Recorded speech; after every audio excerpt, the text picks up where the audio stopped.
दिन में एक दिन अगर घर में ज्यादा बीमारी फैल रही हो, कोई ना कोई बीमार पड़ रहा हो, तो 1 लोटा पानी सुबह स्नान कर कर घर के चारों तरफ घुमाकर नीम के पेड़ के नीचे नवरात्र में डाल देना। महाराज 3 या 4 दिन लगेंगे, आराम लगना चालू हो जाएगा, घर से रोग दूर हो जाएगा। शिव महापुराण की कथा कहती है, देवी भागवत कहती है कि माता का 9 दिवस तक स्थान नीम के पेड़ के नीचे रहता है। इसलिए आज भी दक्षिण दिशा में देवी की मूर्ति नहीं बिठाते, नीम के पेड़ को साड़ी पहनाते हैं, नीम के पेड़ का ही मांग भरकर मंगलसूत्र पहनाकर नीम के पेड़ का ही श्रृंगार होता है और नीम के पेड़ की ही पूजन होती है। दक्षिण दिशा में माता की मूर्ति विराजमान नहीं करते नवरात्र में नीम के वृक्ष की पूजन करते, क्योंकि देवी भागवत में स्पष्ट कहा गया, नवरात्रि तक मां जगत जननी जगदम्बा 64 योगिनियों के साथ में नीम में विराजमान हो जाती। 64 योगिनी। घर के अंदर बैठकर आप 27 मनके की माला जप रहे हो, घर के अंदर बैठकर 30 मनके की माला जप रहे हो, घर के अंदर बैठकर 108 मनके की माला जप रहे हो।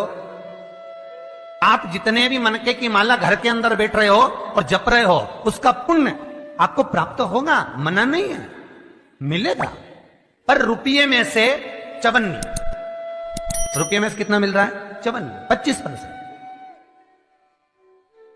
वही माला आप किसी मंदिर में, देवालय में, तीर्थ में जप रहे हो, उसका पुण्य मिलेगा केवल आधा, 50%, मात्र 50। महाराज, वही माला आप यदि पीपल, आंवला, समी, बेलपत्र, इन वृक्ष के नीचे अगर आप एक माला को लेकर बैठे हो और बिना आसन के, समी के वृक्ष के नीचे आप कोई मंत्र जप रहे हो, कोई बेलपत्री के पेड़ के नीचे मंत्र जप रहे हो, कोई आंवले के पेड़ के नीचे मंत्र जप रहे हो, किसी पीपल के वृक्ष के नीचे मंत्र जप रहे हो, तो वहां आसन लगाने की जरूरत नहीं होती। बिना आसन के अगर आपने एक माला का एक मन का भी अगर जपा है, शिव महापुराण कहती है, विष्णु पुराण कहती है कि 100% पुण्य आपके खाते में उस मंत्र का फल प्रदान कर देता है।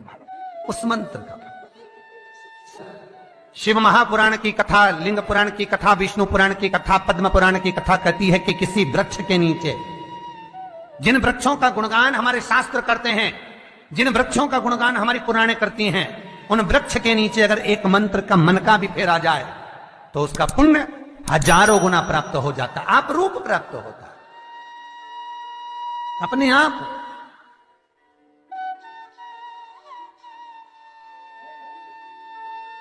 आप जिस पुण्य को करना चाह रहे, मेरा बहुत निवेदन है महाराज, बहुत प्रयास करा करो, प्रयास करना।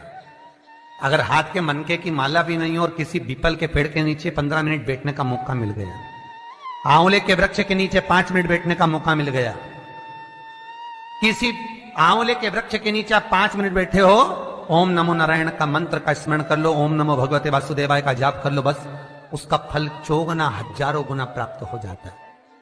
शमी के पेड़ के नीचे बैठे हो, श्री शिवाय नमस्तुभ्यम का जाप करिए, 4 गुना फल मिलेगा, 1000 गुना फल। बेलपत्री के पेड़ के नीचे गए हो, ओम नमः शिवाय ओम का जाप करिए, फल मिलेगा। उस फल को हमें पाना है। शिव जी का पहला पार्वती के साथ अवतार है काल और काली, महान काल और महाकाली, पहला होता। और द्वार पर चप्पल पड़ी होने के कारणवश वो लौट कर चली जाती है। बहुत ध्यान दीजिएगा हमारा, थोड़ा सा आपको बुरा लगेगा, लग जाएगा, और शिव पुराण है, जीवन संवार देगी तो अच्छी बात है, जीवन संवार दे तो अच्छी बात। मंदिर के द्वार पर हम जब चप्पल छोड़ते हैं, जिस मंदिर की चौखट पर चप्पल छोड़ी है, आप जितनी देर आराधना में लगे रहते हैं, उतनी देर तक आपकी चप्पल पर जितने लोग लांग कर जाते हैं, जितने लोग लांग कर प्रवेश करते हैं, उसका भी दुख आपके भाग्य में आता चले जाता है। ध्यान दीजिएगा जरा। चप्पल का भविष्य पुराण में पढ़िएगा कभी कि पादुका का महत्व क्या है, पादुका किस ओर उतारना चाहिए, पादुका को कहां रखना चाहिए। स्कंद पुराण कहती है जिस व्यक्ति पर कर्जा बहुत ज्यादा मात्रा में हो जाता है और कर्जा चूकता नहीं है, आप बहुत प्रयास कर लिए, करोड़ों रुपए का कर्जा हो गया, यहां से लिया वहां दिया, वहां से उठाया वहां दिया, वहां से उठाया वहां दिया, तो निवेदन है कभी मौका लगे कर्जा मुक्ति के लिए सारे वृक्षों में अगर कोई श्रेष्ठ वृक्ष माना गया है तो वो बट का वृक्ष माना गया महाराज। इसलिए प्रशासनिक कार्य के लिए, मानसिक टेंशन में, परेशानियों में बटकेश्वर महादेव का स्मरण किया जाता है। और यदि निवेदन करूंगा बहुत ज्यादा, यदि आपको कर्जा हो गया है, बहुत ज्यादा कर्जा हो गया और वो कर्जा चूक ही नहीं रहा, तो थोड़े दिन बड़ के पेड़ के नीचे आप बटकेश्वर महादेव के लिए 1 लोटा पानी, उसमें थोड़ा सा पिसा हुआ चावल पीस के गला लेना, चावल को और पीस लेना, पीस के उस पानी में मिला लेना और मिलाकर उसमें थोड़ी सी हल्दी पिसी हुई डालकर बटकेश्वर महादेव के नाम से बड़ के पेड़ के नीचे अपनी कामना कर कर जो कर्जा हुआ है उस कर्जे का भान देते हुए, स्मरण देते हुए छोड़ दीजिए। महाराज 2 या 3 सोमवार एक ही जगह पर करना, 3 सोमवार बाद वहीं से बड़ के पेड़ की थोड़ी सी जड़ उठा लाना और उस जड़ को एक कोई धागे में बांधकर या तो अपनी गले में डाल लो या अपनी जेब में पटक लो, उसको थोड़े दिन पटक कर रखना, लगभग 2 से 3 महीना पटक कर रखो।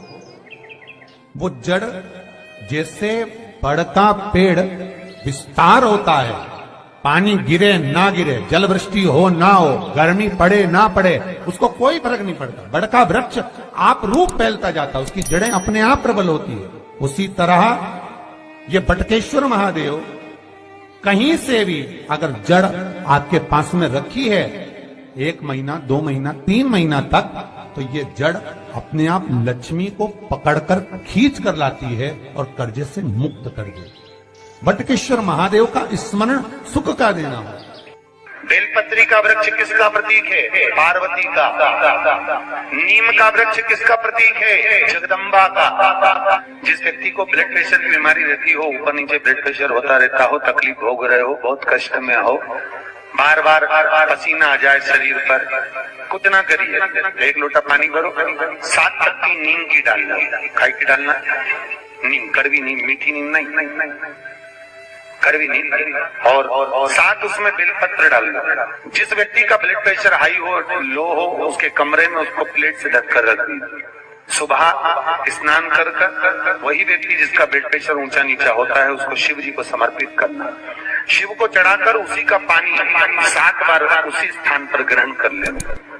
व्यक्ति का ब्लड प्रेशर बराबर हो जाता है। मात्र लगभग अगर सोमवार कर रहे हो तो 11 सोमवार करो, प्रतिदिन नियम से कर रहे हो तो 15 दिन कर लो, उसमें बराबर, फिर कभी जिंदगी में ब्लड प्रेशर की बीमारी चली ही जाती है। कोई बरसाती मेंढक मत बनना रे, बरसात आती है तो मेंढक बहुत सारे इकट्ठे हो जाते हैं, टर करते हैं। कई लोगों की आदत होती है, सावन का महीना आया तो मंदिर में भीड़, शिवरात्रि आई तो मंदिर में भीड़। हमें बरसाती मेंढक नहीं बनना कि सिर पे त्रिपुंड लगा लिया, गले में रुद्राक्ष की माला पहन ली, चोला बदल लिया, कपड़े बदल लिए और कपड़े बदलकर साधु संत बनकर, सन्यासी बनकर, तपस्वी बनकर छल करने के लिए, निंदा करने के लिए, बुराई करने के लिए, चुगली करने के लिए, अपशब्द करने के लिए, लोगों को घाटा पहुंचाने के लिए, लोगों के पांव खींचने के लिए बैठ गए। ये नहीं बनना हमको, हमें बरसाती मेंढक नहीं बनना। भगवान की कथा कहती है शिव को पाने के लिए कपड़े बदलने की जरूरत नहीं पड़ती, शंकर को पाने के लिए कलेजा बदला जाता है और शिव सांस ले जाता है। जो दिया अखंड जलता है उसकी बाती का मुख दक्षिण का नहीं होना चाहिए। अगर आपने देवी भागवत का स्मरण करा हो, देवी भागवत को अगर सुना हो, तो देवी भागवत में स्पष्ट किया गया कि पूर्व की ओर मुख करा हुआ दिया, अर्थात पूर्व की ओर ज्योत जो जलाई जाती है वो संपदा की वृद्धि करती है। पश्चिम की ओर मुख कर जो ज्योत लगाई जाती है महाराज वो वैभव को देती है, और उत्तर की ओर जो मुख कर कर ज्योत जलाई जाती है, उत्तर की ओर जो ज्योत का मुख रहता है वो आयु की वृद्धि करती है, घर में अकाल मौत को रोकती है।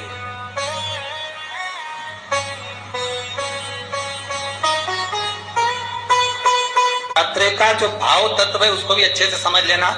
दक्षिण की ओर ज्योत ना लगाए, अगर आपको लगाना है पूरब की लगाए, पश्चिम की लगाए या उत्तर की लगाए।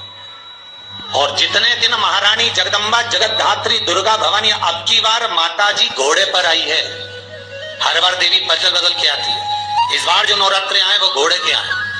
तो घोड़े पर जो देवी जी आती है वो समृद्धि को देने वाली आती है, लक्ष्मी की वृद्धि करने वाली आती है। जैसी घोड़े की रफ्तार होती है उस रफ्तार से लक्ष्मी घर में आती है। मेरी माँ जगत जननी दुर्गा भवानी अब की बार घोड़े पर आई है, साल भर में इतना धन दे देगी कि आपने पीछे के 4 साल में नहीं कमाया होगा, इतनी मेरी माँ भंडार भर देगी। ये घोड़े पर आई है, कोई साधारण नहीं हो सकता। देवी भागवत में स्पष्ट किया गया, जब जगदम्बा मगर पर आती है उसका भाव अलग है, और जगदम्बा जब हाथी पर आती है उसका भाव अलग है, और जगदम्बा जब घोड़े पर आती है तो जगत को समृद्धिवान बना देती है, वैभव में कमी नहीं आती। मेरी माँ अगर घोड़े पर आई है तो उसका सुख आपको जरूर मिलेगा। एक जरा सी मिट्टी की दुकान भी अगर आप खोल कर बैठेंगे तो चांदी और सोना के बराबर कमाएंगे, इतना धन देगी वो माँ। साधारण नहीं है मेरी माता। तात्विक सुख का आनंद देने वाली, लाभ तत्व प्रदान कर। और नवरात्रि में भी अगर आपकी कोई कामना है, आपकी अगर इच्छा है, आपका मन है, तो जगत जननी की आराधना करो। पति और पत्नी में अगर क्लेश है तो जगदम्बा के मंदिर में मक्खन चढ़ाओ, प्रेम बढ़ जाएगा। आपको लगता है कि पति कोई अन्य स्त्री से लगा हुआ है या परिवार टूट रहा है, तलाक तक पहुंच गया है, तो माता के मंदिर में आप ध्वजा लगवाइए, उस ध्वजा पर मक्खन लगाकर लगवाइए, आपको लाभ मिलेगा। महाराज, यदि आपको लगता है कि बच्चे बहुत ज्यादा अपशब्द बोल रहे हैं, मुंह चला रहे हैं और प्रेम नहीं रख रहे, तो माता के मंदिर में लाल पुष्प, लाल चंदन और लाल चूड़ी माँ को समर्पित करिए, प्रेम बढ़ेगा। बच्चा कभी आप जी से कम नहीं बोलेगा, प्रेम की भाषा निकलेगी। माँ जगत जननी की आराधना, जगदम्बा की उपासना। नवरात्रि में 9 दिन में से कोई एक दिन ऐसा ले लो जिस दिन कन्याओं का भोजन कराओ, साथ में उनको लाल चुनरी ओढ़ाओ या कोई लाल वस्त्र, लाल पूजन की सामग्री उनको दो, सुख मिलेगा, आनंद आएगा। 9 कुमार के नवरात्रे हो, हर नवरात्रे में आप एक विशेष ध्यान रखें, प्रत्येक नवरात्रि में, कि हमें शंकर भगवान की शिवलिंग की पूजन करनी।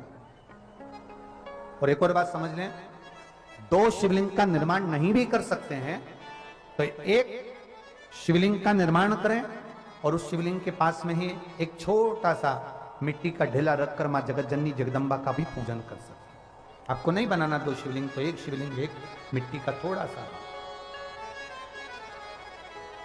ऐसा नहीं है कि मेरी माता दुर्गा भवानी पिंडी के रूप में नहीं पूजाती है।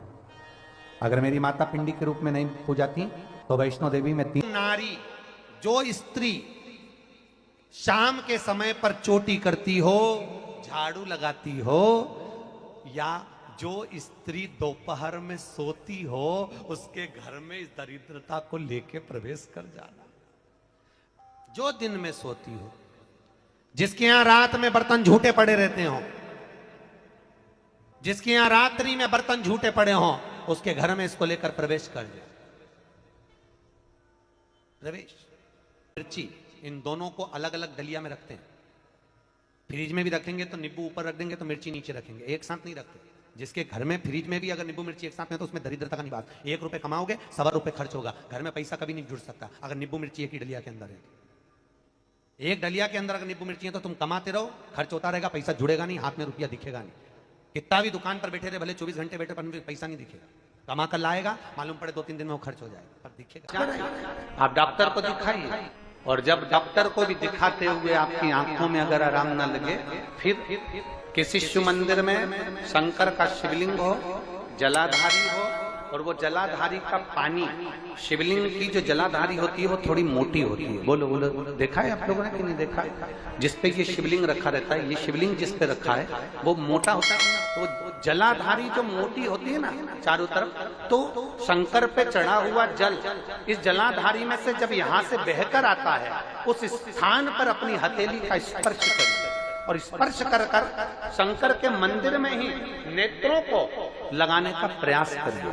22 से 25 दिन तक आंखों में लगाने का प्रयास करना। 30वें दिन हमको पत्र लिखकर भेजना कि आपकी आंख की रोशनी बढ़ना प्रारंभ हुई कि नहीं, आपका चश्मे का नंबर ठीक हुआ कि नहीं। नेत्रों पर इस स्थान